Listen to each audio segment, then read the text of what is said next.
Good afternoon, everybody. Good afternoon, everybody. Thank you for coming to the Brown Bag event. We're gonna get started here. Tanya Harlow is going to be presenting about Firewise. Hello, long time no see. Yeah. I know most of you, but just so I am reminded, can we just go around and do quick who you are and where you are? Or we could do a test and I could go around and see if I like that. Let's do that. Sorry, Elizabeth Sandridge. Okay, Elizabeth Sandridge, Sandridge Fire Safe Council and Firewise Community. Dorothy Fine, Camino Fire Safe Council and Firewise. Angel Ball, Strawberry Fire Safe Council. Greg Ball, David Zelensky's foil. Rats, foiled again. David Zelensky, Classville Fire Safe Council. We have 4 Firewise, and thank you, Tanya. Apparently Bear Rock just got Yes, they did. blessed. Yes. Bernie Laurie, Grizzly Flat Fire Safe Council. Mark Ulmer, Grizzly Flats Fire Safe Council. Chuck Schnell, also Camino. Lori James, Cool Pilot Hill Fire Safe Council, hoping to become the Twin Creeks Neighborhood Firewise. Oh, yay. I'm with her. That's your name. Yeah, right. Patrick Windler, getting involved in Camino Fire Safe Council. Jason Johnson, Fort Jim. Janet Mills, Texas Hill, Firewise. Heather Campbell, Pollock Pines North, Firewise. Jessica Isabel, Program Coordinator for the EDCFSC. And we'll go online and we'll start with Kit. Oh, you're not there, sorry. Agree with us. We'll go to Doug. Guess we won't do that either. Okay. And Sherry. Sherry Hawk, Goldridge Forest Fire Safe Council and Firewise. Yes, and we have a couple people joining us today from the basin. So we'll start with Jason. Well, you're on mute.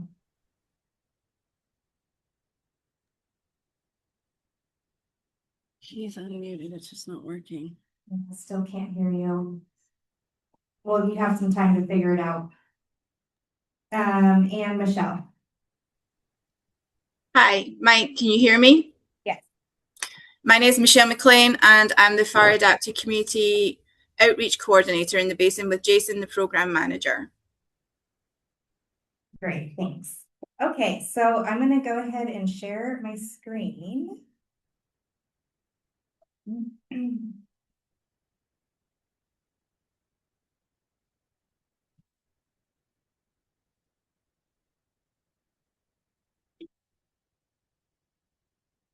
Okay, can you guys see that online? There we go. Yeah, thumbs up, we got thumbs up. Okay, cool.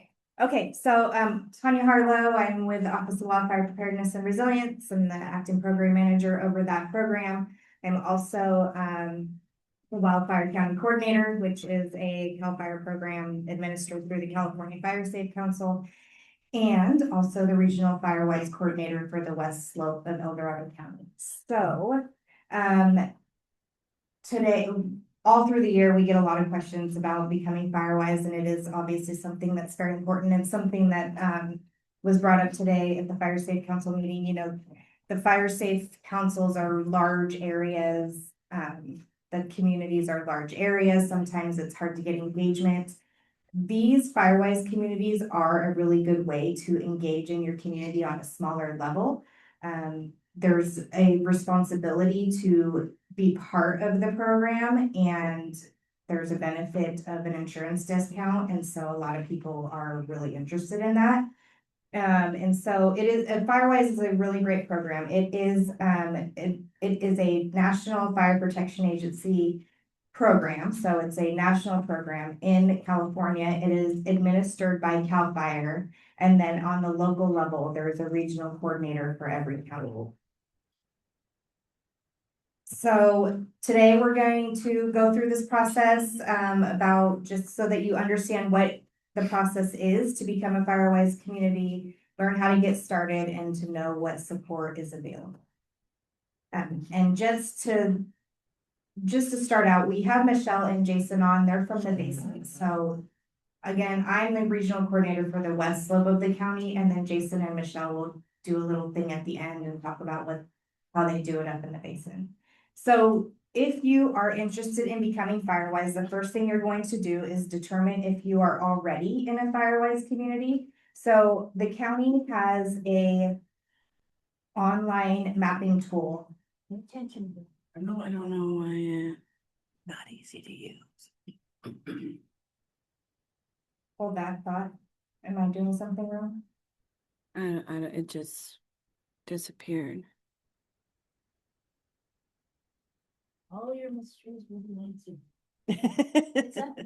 Oh, you just had, is there? There, we're back on. Angel is prompting certain people in the room to pay attention.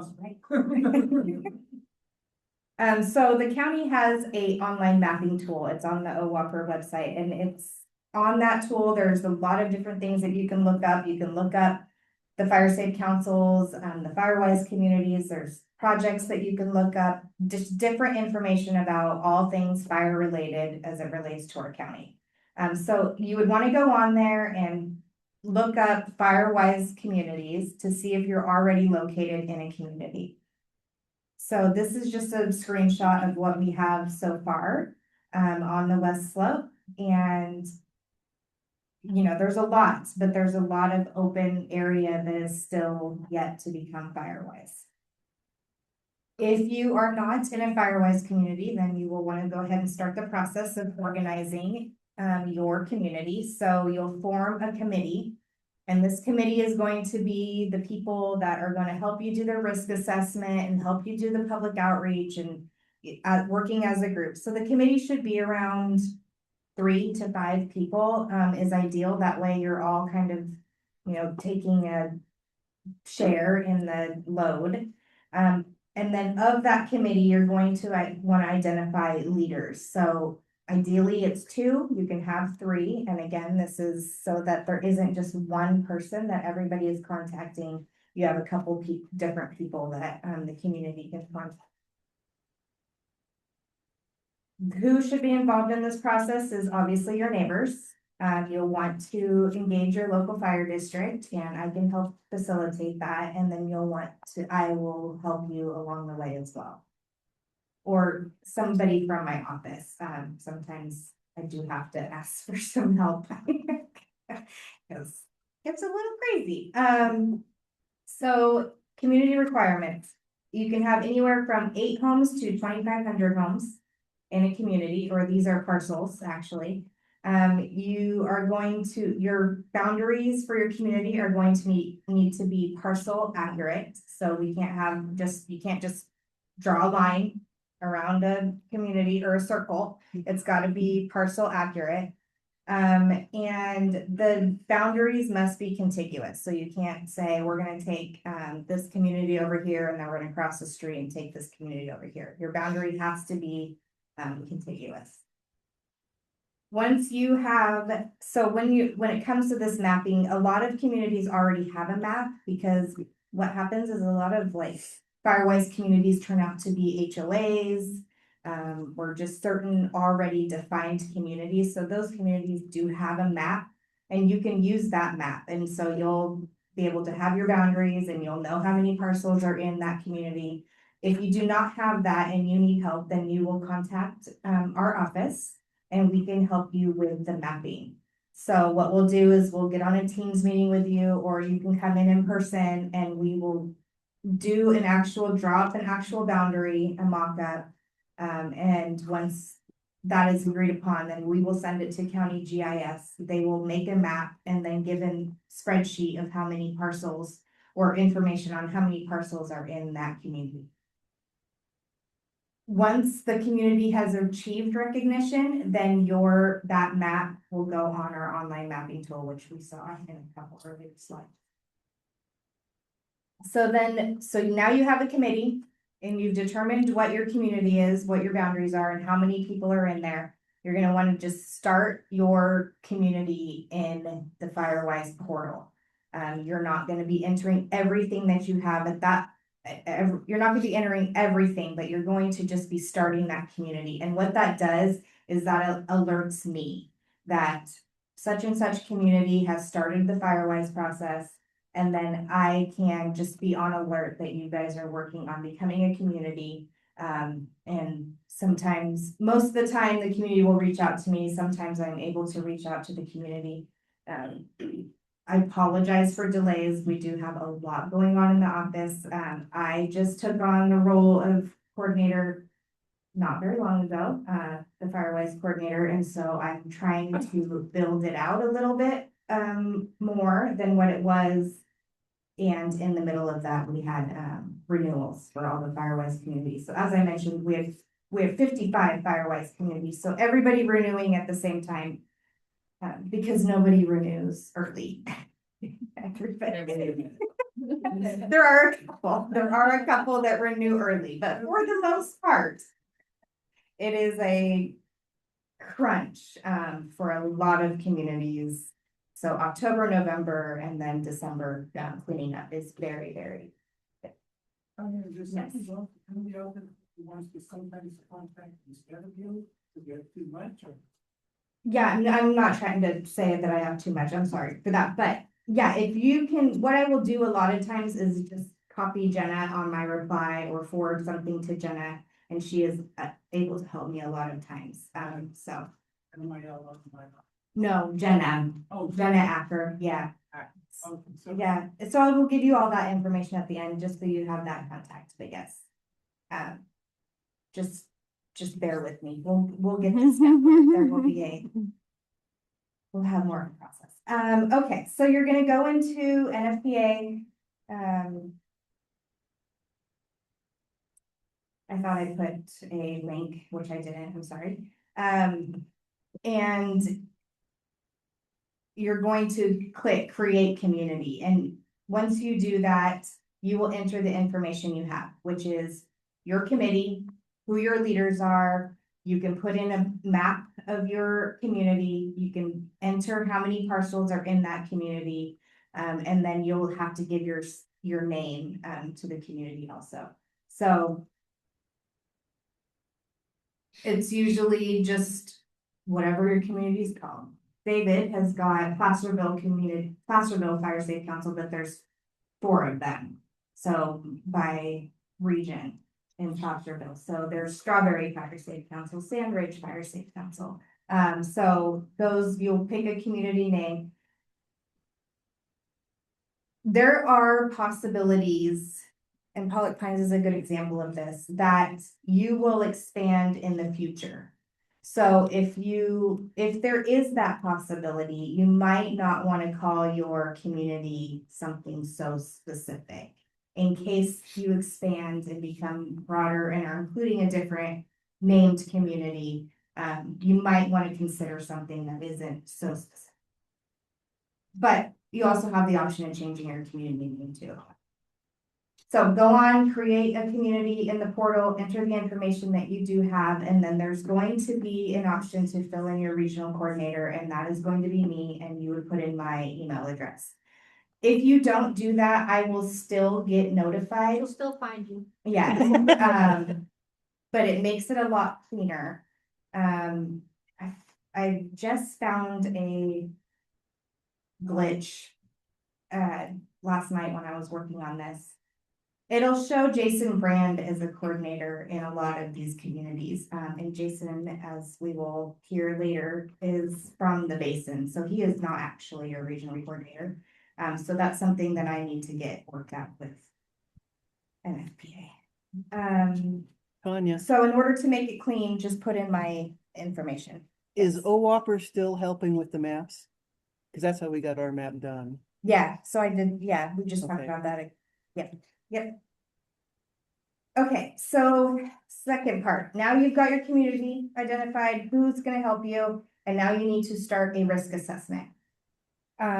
There is a tutorial, a little video, it's about 30 minutes long, so I did not watch the whole thing. It is on, this is the link to it, it's on NFPA, it kind of just walks you through how to do a risk assessment. It doesn't have to be very complicated, but this is where you want to engage your local fire district and have them kind of help you and talk about, because they know your community, and so they know what you should be looking for. So when you're doing this risk assessment, you're going to be focusing on the home ignition zones. So you're going to be looking at the zones, the defensible space zones, so 0 and 1 and 2. And so 100 feet out from the home, you're going to be looking at generally what does your community look like as far as their home ignition zones, generally. You're looking at the overall community conditions. You're not needing to do a risk assessment on every property in your community. You just need a general idea of what your community looks like. Does everybody have a problem with defensible space? Or do a lot of people, is it good? You know, is it 50-50? That's what you're looking at. You're looking at construction of homes. I'll go into that later.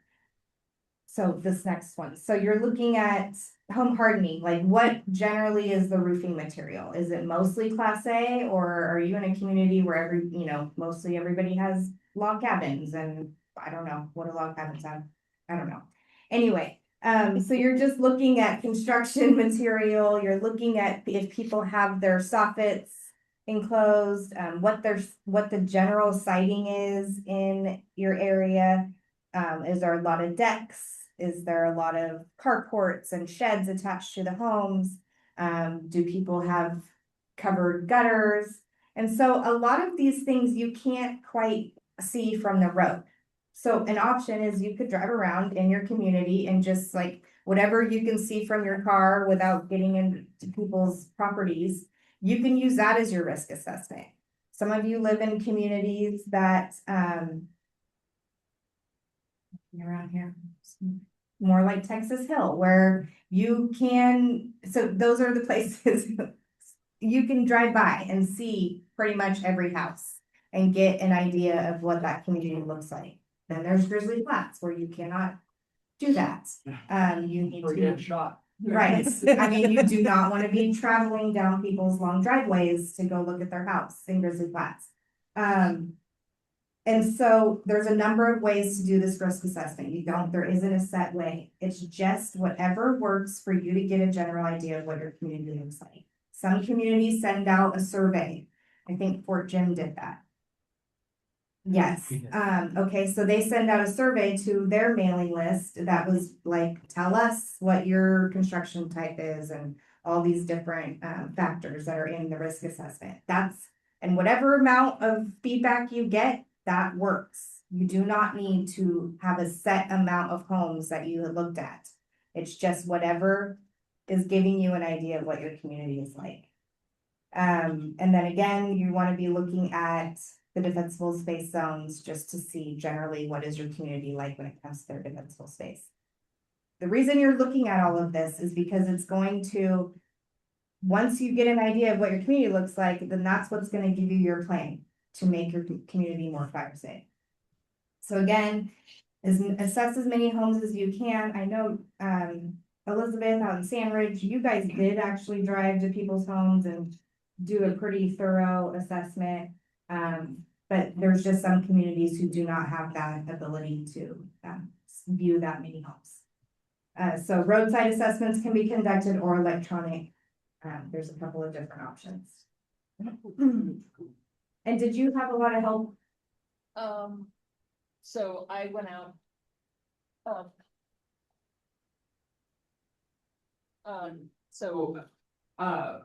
Denise and I went out and did so our Sandridge is about a 12-mile long road, so it's quite diverse from one end to the other.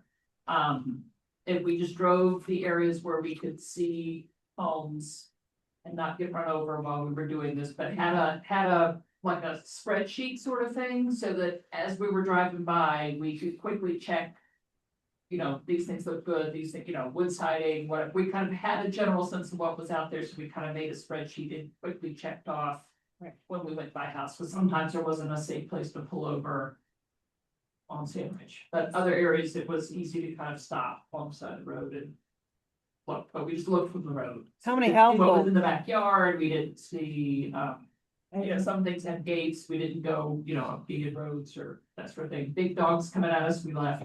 Yeah, So, yeah, it's, Right. it can be a little dicey, but if you have a plan and a spreadsheet, more of a checklist thing, it went a lot easier than trying to write out the description of each house. yes. How many households is in Sandridge? Off the top of this, like, almost 600, something, so. It's fun, but we got a good percentage, 50 or 60%, I think we Yeah, saw, that's- so it was a good cross section of what's out there. Yeah, does anybody have any thoughts about how their risk assessment went or how you conducted it? I thought we had to have 51%, so we drove around and looked at each house. Is that true? It is not true. Okay, Yeah, there is no set percentage. I heard you say that several times. Yeah. and that was- Yeah. So, and then you said that the Firewise application needs to be parcel accurate. Is that the number you use in the parcels or the houses? Okay, good question. So you're going to get a list of the number of parcels in your community, and you're gonna get from GIS the developed parcels and the undeveloped parcels, and then a total number. So you only have to include developed parcels. But we recommend that you include the undeveloped parcels as well, because if those get developed, you don't wanna have to redo this whole process. Because that is part of this. If you change the boundaries or change your parcel count, you have to start over. So that's another reason why you just wanna make sure you're getting it right the first time so that you're not having to start over. And for me, starting over would be at my 5-year because that's logical. Right. And that's when I would do it. Yes, Okay. yes. So this risk assessment gets updated every 5 years. Because in theory, every 5 years, your risk should change because work has been being done or conditions have changed. And so it's just gonna be new conditions every 5 years. So at that 5 years, you can redo your boundaries, you can rename it, you can just basically start over, or you can continue on with the community that you have. And may I ask one more question? So when I picked the people who were in charge, the committee, the 2-3 names, one person's name is spelled wrong and it's the wrong email address. How do I fix that? Have you just tried to go in and edit that? Okay. Should I email someone? Yeah, I would email so on the portal, once you get, Oh, email the portal. Okay. yeah, email the contact at NFPA. I think it's just NFPA, but just copy me, and then that way, Thank you. I know what's going on. I think when you do the renewal, as far as I know, that's the only opportunity to update your community contacts. It asks you if you have a board, et cetera, and I think once you start that, it asks, to continue your application for renewal, and I don't know if anything is really updated unless you finish your application. Is that correct, Tanya? Am I making sense? I don't know if that's how it works, sorry. Yeah, but as far as what happens in the portal, I don't have control over, and I'm not sure.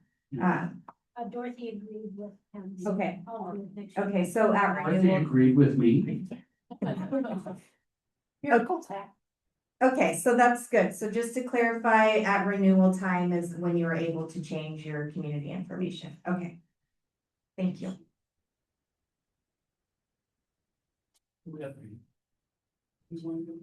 I was gonna say, your You're already established, correct? Okay. I am not I am still pending. I've been for many weeks now. And I can still go in and edit, but I guess once you're approved, it locks in. Okay. Okay, so at the end of your risk assessment, there is going to be a summary, and here is where you'll just kind of come up with some percentages.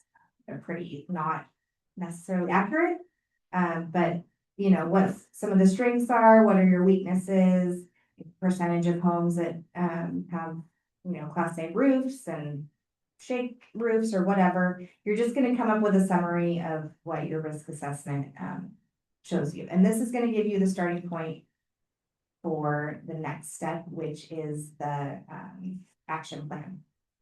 So there is a 3-year action plan. And again, every 3 years it gets updated, and you will need to enter specific actions that you're going to take every year based on the risks that you found in your community. So if you're, and then there's certain categories. One of them is education and outreach. So you're going to want to put in, 2 to 3 actions about what you're planning to do to reach out to your community and how to educate them.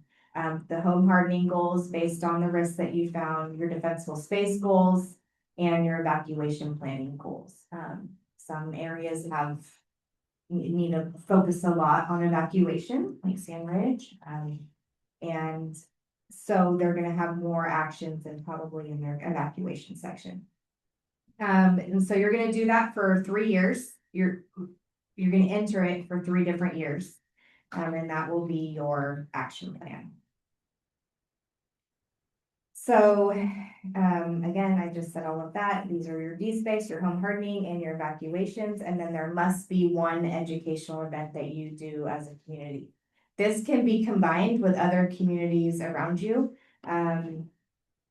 There's just a lot of communities that have neighboring Firewise communities with them. Placerville has, like I said, 4 different Placerville Firewise communities, and they do a big Placerville Firewise event every year. So that kind of takes care of all of their communities. And probably if you just ask David if you can set up a table there, he would let you. And then it would count for your community, your educational event. So, but you do need to include an educational event. This event is not so much a burden as it is a benefit to your community. It is such a good way to be in contact with your neighbors, because true resiliency is in 3 layers, right? We can't just do one thing. We can't just do D-space and expect everything to be okay. That's not how it works. We also can't go do fuel breaks and expect our communities to be safe. You have to do everything. You have to do everything at the landscape level, which is all those fuel breaks and all your roadside clearing and all of those big landscape level things. And then you need to do your parcel level mitigation. So your D-space and your home hardening and your evacuation planning. And you have to do community level things, and that is the Fire Safe Council and being Firewise and planning with your neighbors in the event of an emergency, how you are going to handle that.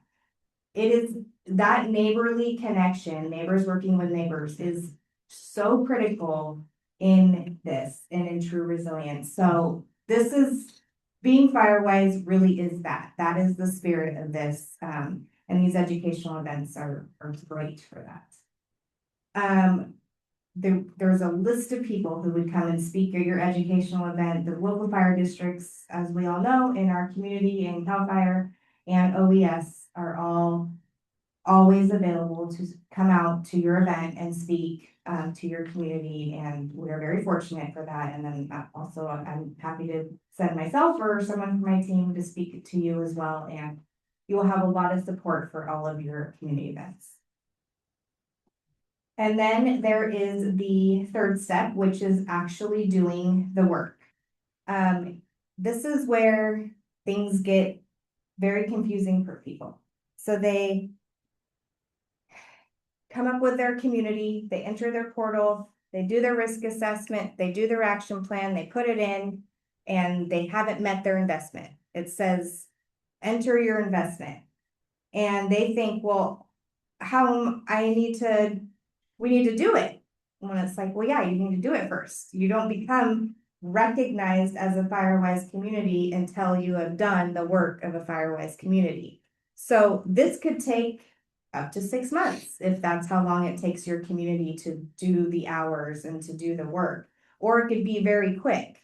If you know that your community's done the work and you've already collected some information, and know that you meet your investment. So you do have to enter that investment at the time that you're applying to become Firewise. So that implementation means you've done a community event or you were planning to, and then the volunteer hours has to be done. So it's 1 hour per resident in the community. So per whatever number that you're using for your community, that is the number of hours that needs to be put in. So sometimes it can be a lot, but in our communities, everybody here. Yep, everybody. We are in our yard every weekend doing a full day's worth of work or full weekend's worth of work. It is so easy to get these hours. You don't need to, and it doesn't need to be every resident doing the work. If you have 10 homes in your community, 1 person can do all 10 hours. So it's and I mean, you want everybody to do the work, but it's not as difficult to reach recognition as some people might think. You know, David's got 5 million parcels in his 4 Firewise. 5,000. Okay, I was close. He's not going to be, there's a lot of people there. He's not going to be able to reach out and get information from all those people. But with the people that he does have that are doing the work, those will meet your hours. Now, there are people like Texas Hill, and they really do engage their communities, and they are able to get hours from most of their people. And Janet is huge because she's very organized and probably knocking on everyone's doors, right? Emails. Okay, emails. Flooding their inboxes and holding them accountable. So my point is that when you're starting out, just enter what you have. You know how many hours you do, your neighbors do, because you see it. Enter that and you'll meet your investment. And then moving forward, really try to engage your community and start getting everybody to participate. But you don't need to get 100% participation to become designated. Just do what you can, you know what you know, become designated, and then start reaching out to your community. For recording all that, Jay used to do it all, so now I did it, and we get too many people giving me crap. So we way exceed. I mean, I didn't even report half of what we get because there's no need to. And so I don't report it individually. I just add it all up. Oh, yeah. And I don't even put it in categories anymore. I think There's 2 categories. I thought there was more than that, because, you know, yeah, so I have made it super simple, at least for us. And quite frankly, I've got one form that doubles what were required because they did a roof and a deck in the same, they did a roof and windows in the same year.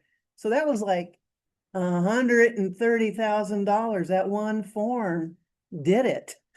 Yeah, so that's perfect segue. So it doesn't always have to be hours. It can be money spent. And that money spent converts to hours.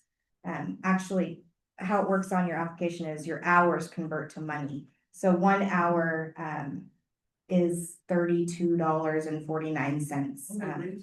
You got a raise? I think it's, yeah. Every year. Yes.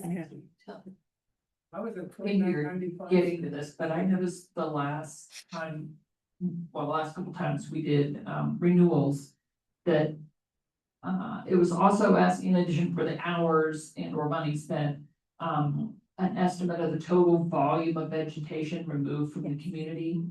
And There's no way to do that was more difficult. Like the first time I saw that, because the first time I did the renewal, it wasn't there, and then it kind of popped in, and I was like, well, I don't know. Yeah. So, I just estimated my own burn piles and put it in there, but I've since started asking our community for, like, if you're doing a burn pile, record the size, and that, I'll convert it to cubic yards, whatever they need, and anyway, so I've gotten a few more of those, but in more rural, so I'm out in a rural area, we do a little bit with green waste dumpsters, but the vast majority of stuff is leaving our community by way of burn piles. Yeah. So, It's a beautiful thing. Yes, that is just an estimation. There is nobody is going to audit your hours, your money put in, or your vegetation removed. So a good way to estimate that is like a yard per house. Because either people do have green waste, or they are having burn piles, or they're having landscapers come in and remove vegetation. Everybody's getting vegetation removed, hopefully. And so you can estimate that as a yard per resident. Yes. Oh, yes. Sorry, I'm sure you're gonna go over this later, but if you're trying to recruit people, talking about incentives such as meeting those criteria, getting designated, and then potentially getting, insurance benefit, that sort of thing. Is that something you said nobody audits it, when someone's concerned, like, for example, they say, oh, well, I don't want my insurance to know everything that I've been doing, or I don't want to have everything reported, for privacy. Is that something where how would you go about that, saying, well, don't worry, nobody looks at this, but then how does it end up being valid in order for the insurance company to recognize it? Yeah, so, there's like a good and a bad part of this, right? So, the good is that you do not put in parcel specific information anywhere. Not in your application, and not in your renewal, not in your investment. It's just a number. Like Heather said, it's just you add up the hours. The forms, I only put the street. I never put the actual address. Sometimes they do, but oftentimes it's just the street If name. they submit their address, like 123 Smith Street did 46 hours, don't put in 123 Smith Street. You don't need to do that. Just put in 46 hours, add it into your total number. But I guess the hook, if we were saying, when you're talking to people to try to get people that are maybe more resistive, is the insurance, potentially different insurance companies could look at that. Or is it just the designation of being fire safe? They don't. So then that's the other, that's what we struggle with on a bigger picture, is insurance companies don't look at parcel levels. Okay. And so that's bad for us, because they don't know the work that we're doing. And so they're giving us a rating according to what they don't even know. So they're not looking at parcel levels at all, for Firewise. They're just looking to see if you have a certificate. How long should we keep the forms that we get back? The Firewise forms where the public's reporting all You do that. not need to keep them. Thank you. They're not under tax. Burn pile. Lovely. Yeah, put them in your burn pile. So, okay, any other questions with that? So again, 1 hour per resident, or you can do time. So if you have a community member that is re-roofed with Class A roofing, or they re-sided their home, that cost goes towards your community. So just if you drive by and see your neighbor doing a bunch of work, just be like, hey, can you tell me how much this costs so I can put it in our renewal? So. yeah, so just a little bit back to kind of getting people on board, in our area, I try to pretty much kind of make people give me their email address before I will email them their certificate.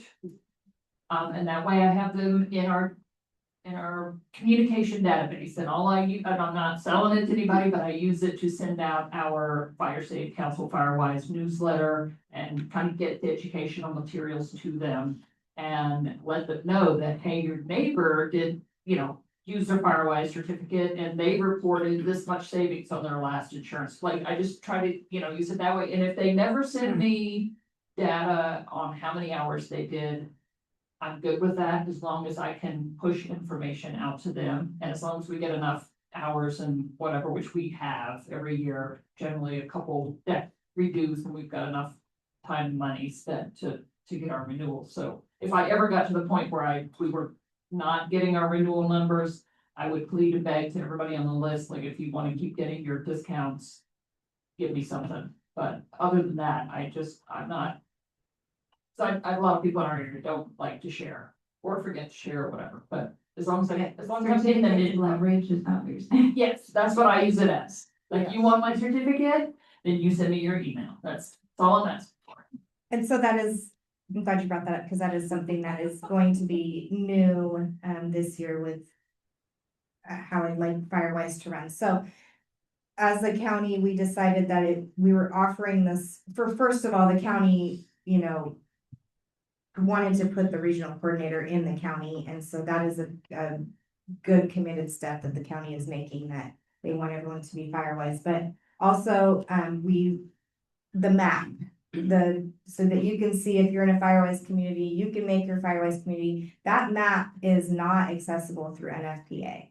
They want insurance companies to subscribe to them to get the map.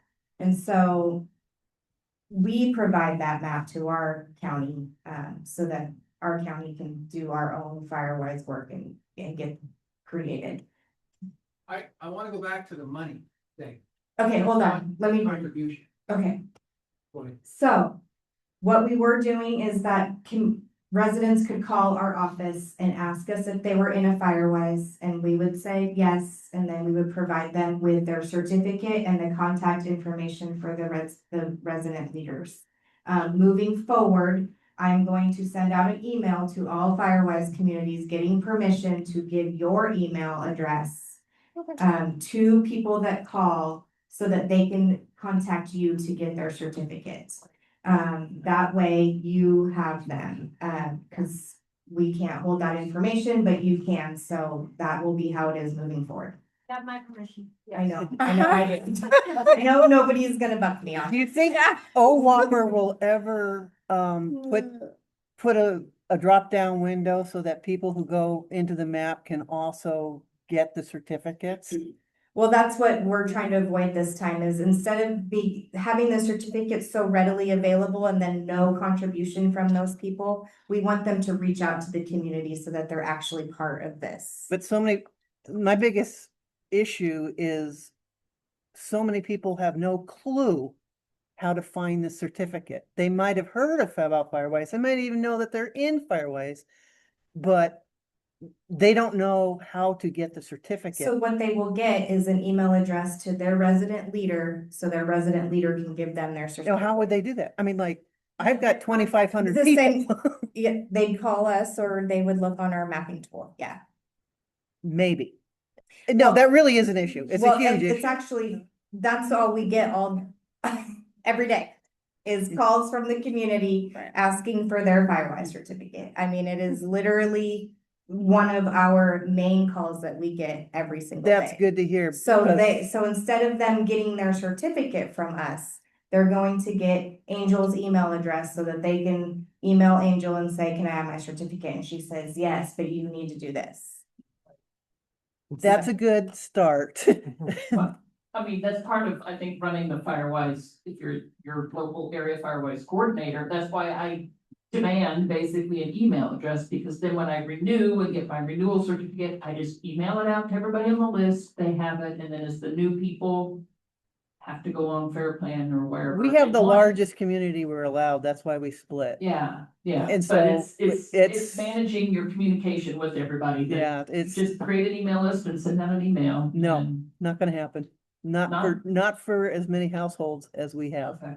I would venture to say that if someone wants the insurance discount, they will find a way to get in touch with you to get that.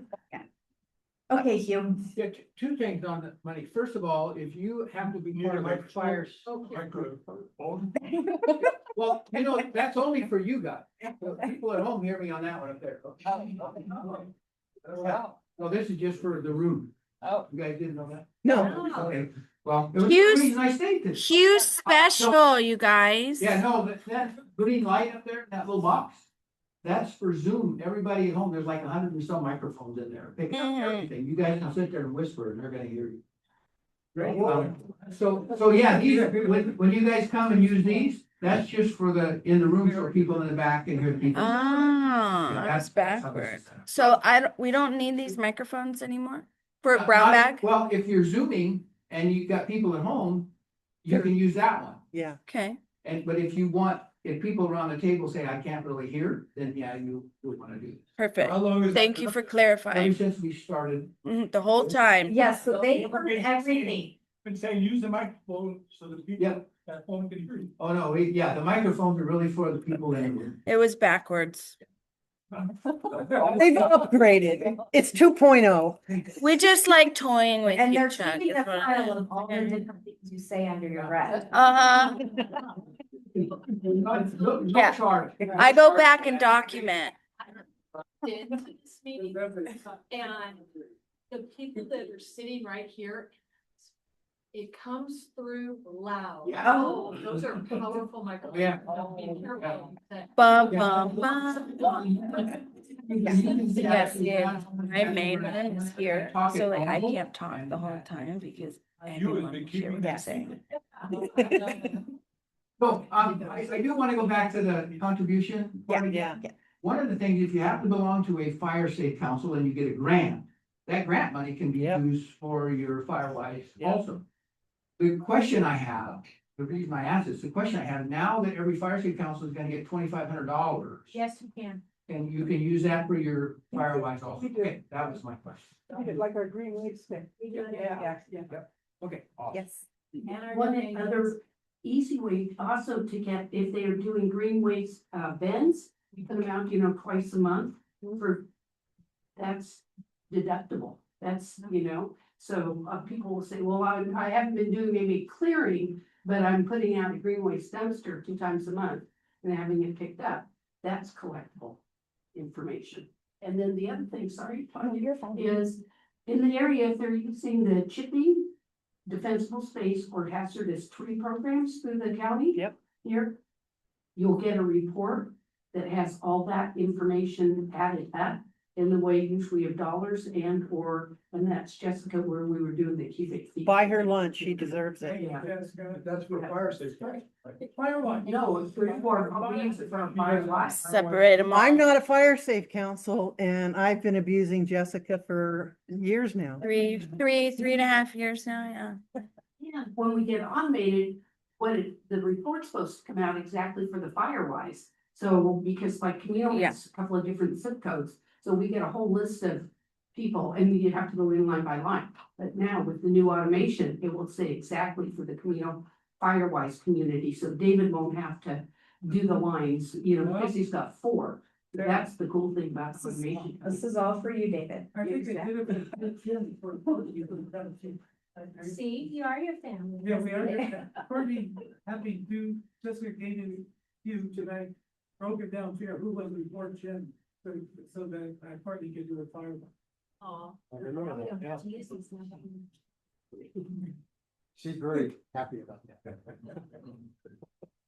Okay, yeah, and your educational event doesn't have to be big either. It doesn't have to be some big hoopla with a band and, food trucks and all of that. It can be anything that you do, that you're getting if you do a Green Waste Day and you hand out workbooks or any educational flyers or anything like that, that can be your event.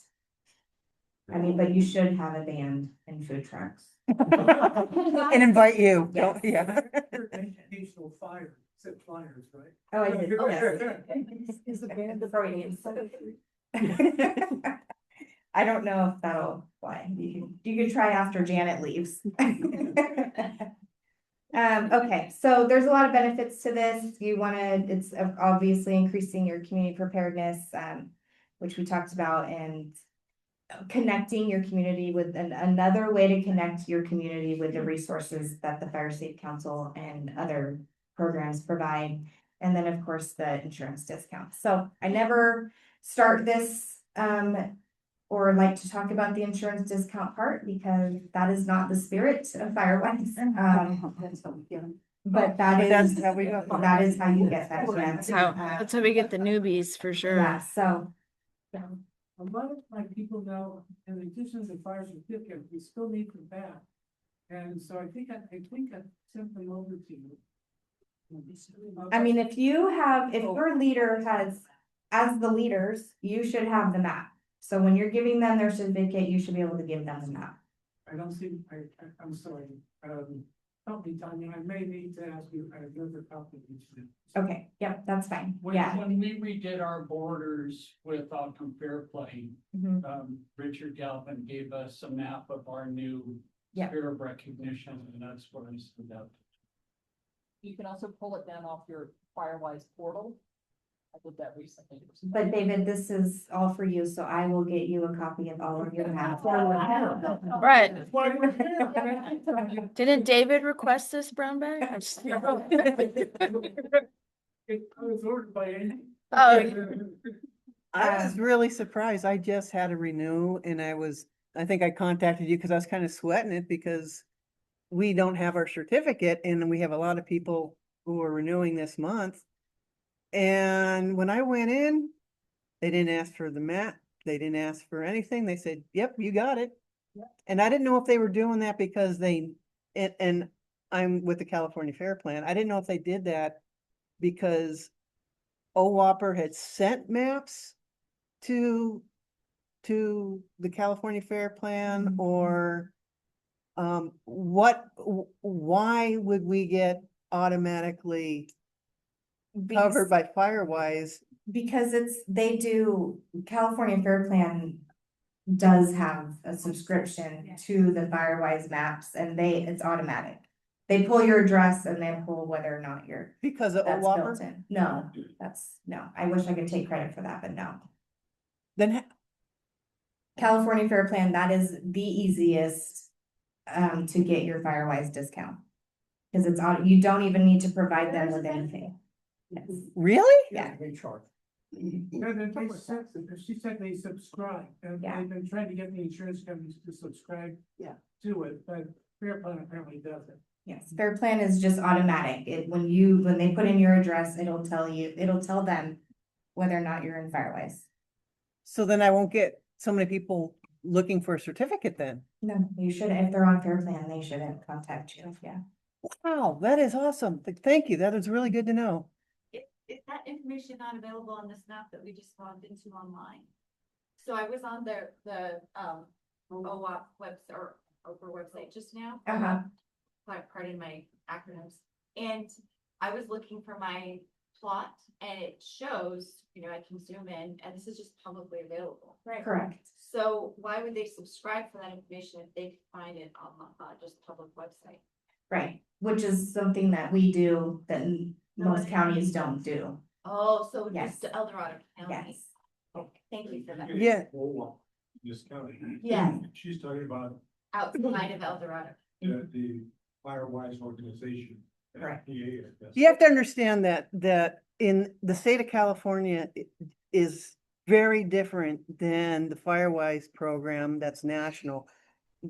This state has incorporated through the Safer for Wildfire law a national program. Therefore, it comes with different oversight. I used to at one time cover all of Camino and Pollock, and then when the state incorporated this national program, all of a sudden I was held to 2,500 parcels. And the first thing that happened was Dorothy had become the Camino, so we split that, and but the first thing that happens was I at one point covered all of Pollock, and it was because of the state law that they shrank my area down in half. They're intertwined. The state is running this program. It's a law. My question is more from the insurance side. So if I'm an insurance agent or a representative of an insurance company, and I am reviewing a policy and someone says, oh, I have Firewise. Besides the certificate, they can look and double check it on the now. if they're not subscribed. But I just looked on a public website that anyone can get to. So, yeah, Yeah, and I so, don't have a subscription. so and that's what happens. So the insurance companies don't want to subscribe to the NFPA map. And so they're telling their customers, Go look it up. provide your information. Gotcha. And that's so why some that's people have why to get a it's- map? So then they're able to get onto our website and get their own information to give to the insurance company. Because the insurance company won't do that. Correct. They just aren't. No, they're not gonna gonna go onto our website and look. They're not anxious. Yeah, Give you a discount. I mean, it's Yeah. a fact, they're not Yeah. anxious to. Yeah, They're all. but I'm saying it is possible. You could. they verify. could, but they're not going, I mean, CSAA is not gonna get on the OWAPR website and look up somebody's address. So, They could, but they're this funny. Yeah. Yeah, Well, and that's the discount. yes, and there are some insurance brokers that do use the website Yeah. and real estate people that will Yeah, and contact us directly, so. yeah. so for clarification, because I was told that going forward since November 15th, that people were gonna have to bring their own map and put an X on the map. So that is actually not true. It's maybe an insurance company is individual just- insurance companies yes. outside of the California Fair Plan may be asking for it, but it's not a blanket thing. Correct. Okay. Yep. Okay, so, risk assessment gets renewed every 5 years. Action plan gets redone every 3 years. A renewal is done every year. The renewals are usually due in November, and so you want to start collecting your hours as soon as possible. I just got an email from a Firewise that said, everybody's been doing all of their work and we're ready to submit our hours. So when is the portal open? And I'm like, I don't know, but you get. So, but anyway, start collecting as you can, and then in September, October, you'll hear from me or my office that says, don't forget, renewals is coming up, and then it'll be a crazy influx for 2 months. When every October, I create the Firewise reports for each individual community if you ask me to. Anyways, so. We're asking.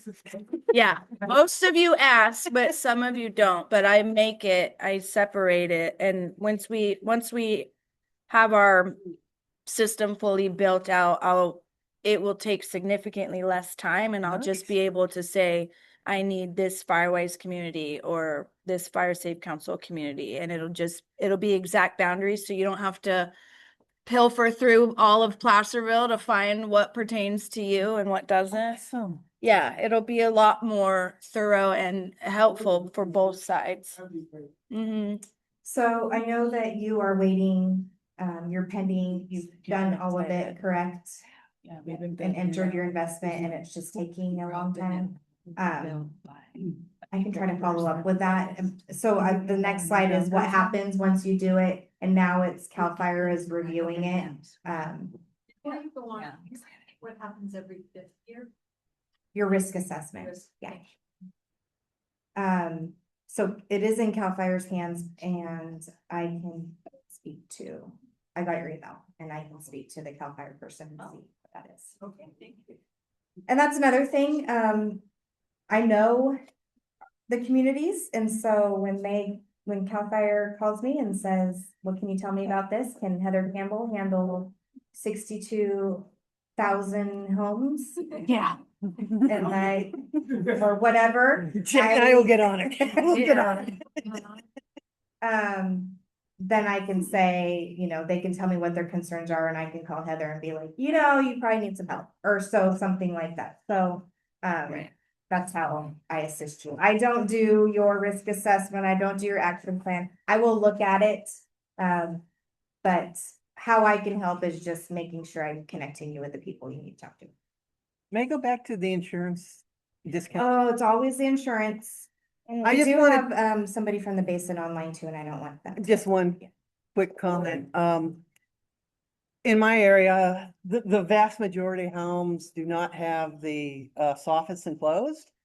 And so I caulked around every little square underneath and repainted, and the California Fair Plan has accepted that as a mitigation for not having, I've been letting my community know, because most of them don't have the money to do that, but they can't pay a house painter one day, and that's all it took to caulk. No, it took 2 days to caulk and do all the soffits underneath. Okay, so online, we have Michelle and maybe Jason. Oh, it's Jason and he's gonna just talk about a little, it's good for us to know, how they're operating up there. I know a lot of us get questions about, especially Strawberry. Hi, Jason. Oh, no, we still can't hear you. No, No, no, no, no, no. no. Now he is. Now he's not. No. There we go. Huzzah. We can hear you now. Yeah, when you do headphones, you have to switch the settings on your I computer. did several, yeah. Can you guys hear me? Yep. Yeah, I just took my my headphones out, sorry. And I don't know why I can't tell them to use the right headphones with the Zoom, but it's the way it goes.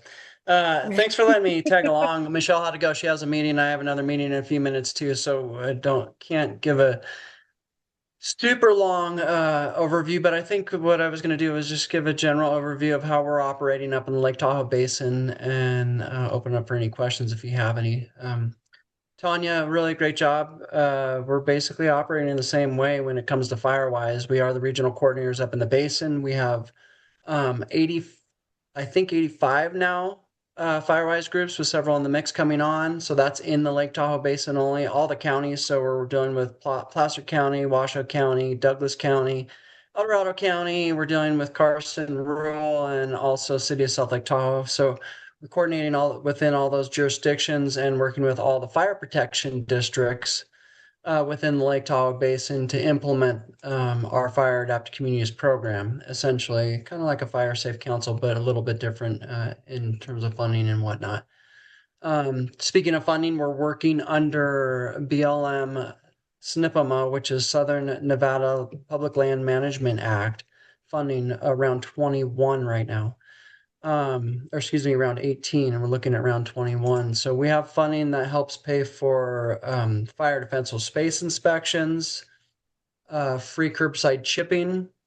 Those are both provided by the fire protection districts, so they receive funding through us to go to the fire protection districts. We also assist with community assistance. So when folks are doing a community work day, we try and attend those. We have green waste dumpsters also that are funded under our project. And then the core of what the Fire Adapt Communities program is doing is working with our neighborhood leaders. And we have 198 active neighborhood leaders in the Lake Tahoe Basin. So many of those neighborhoods that I mentioned, of the 105 that we have in the basin of Fire Adapt Communities, many of those have 2 or 3 leaders. So we try and and now we require that they have 2 leaders on their committee, so that if someone drops off, there's someone to pick up the torch and carry it along. And that it goes the same for Firewise. We want more than one champion doing Firewise applications and everything. So if they leave, there's someone to carry the torch. Currently, once someone signs up to be a Fire Adapt community, we do ask them to navigate through Firewise USA.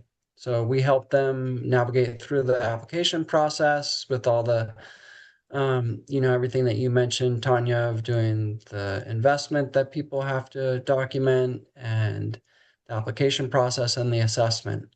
Many times in the Lake Tahoe Basin, the community assessments are done with an assistant from the fire protection district. They're not doing full DSIs, defensible space inspections, to get those assessments done. Rather, it's a snapshot of the community so we can see what's happening later on as they do another assessment after 5 years.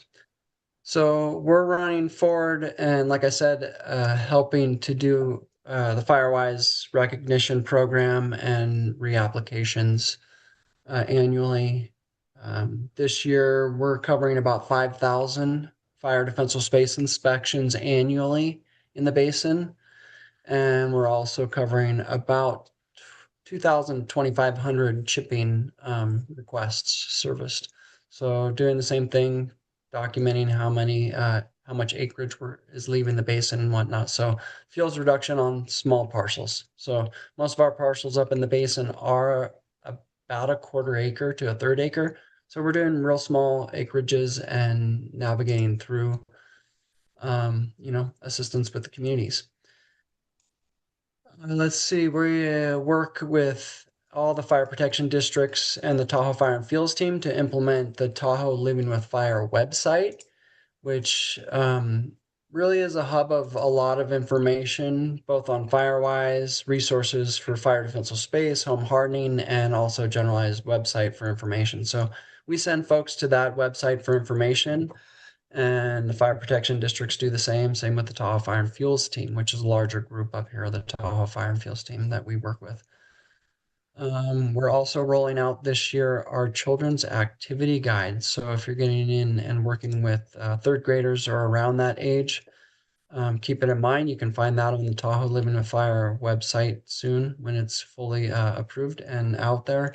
But that's a great resource for teachers and lesson planning with focus on fire defensible space and wildfire issues. Beyond that, I guess I don't have anything specific to bring to the group today. And I know we weren't doing a full presentation for you. We could in the future, but yeah, just I guess I could open it up for questions if there's any questions or comments that any of y'all have.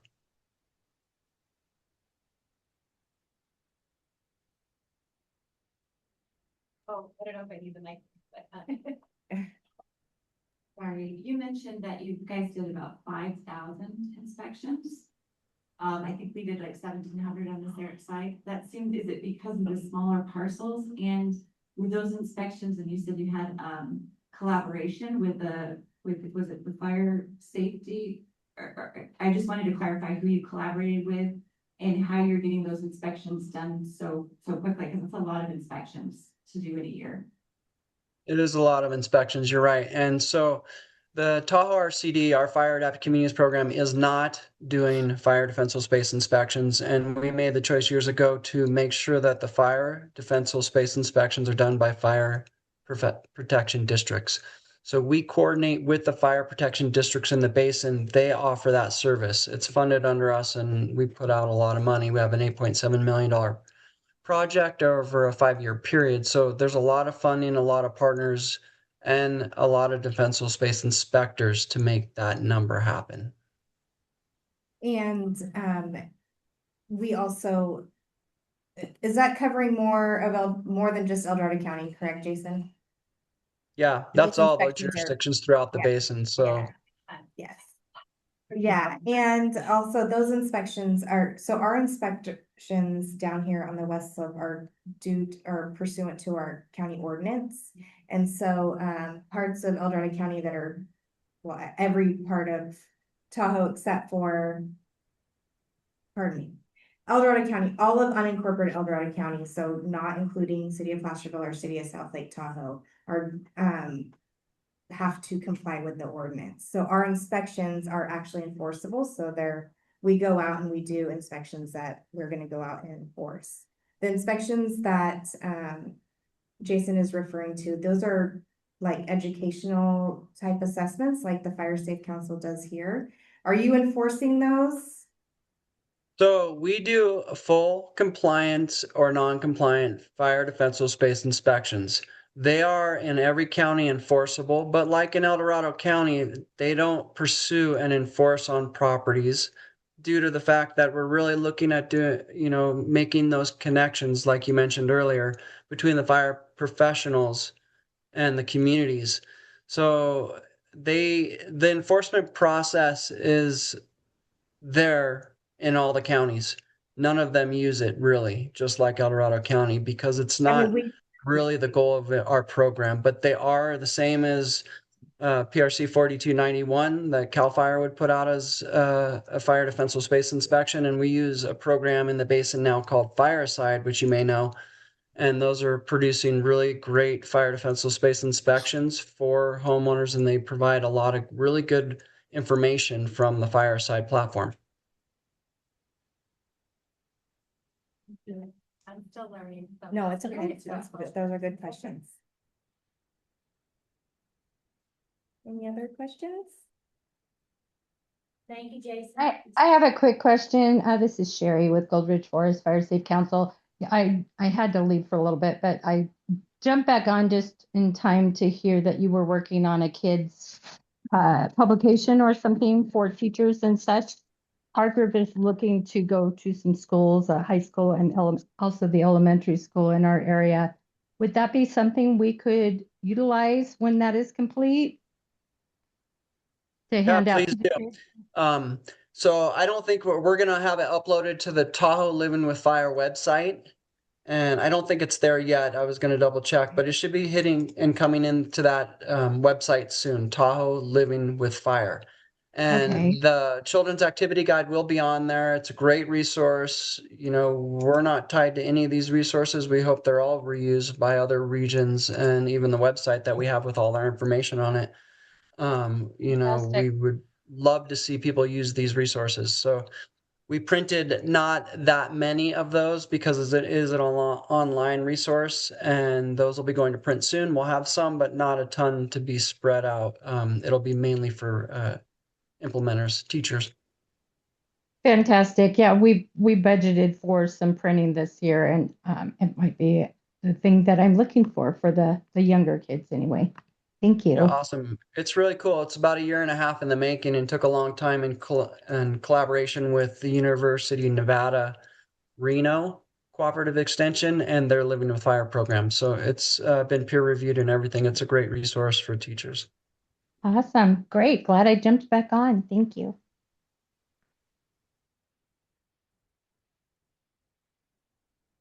Okay, I think that's it. So thank you, Jason, and thank. Awesome. Thank you all for your time. Thank you. Thank you. Thank you.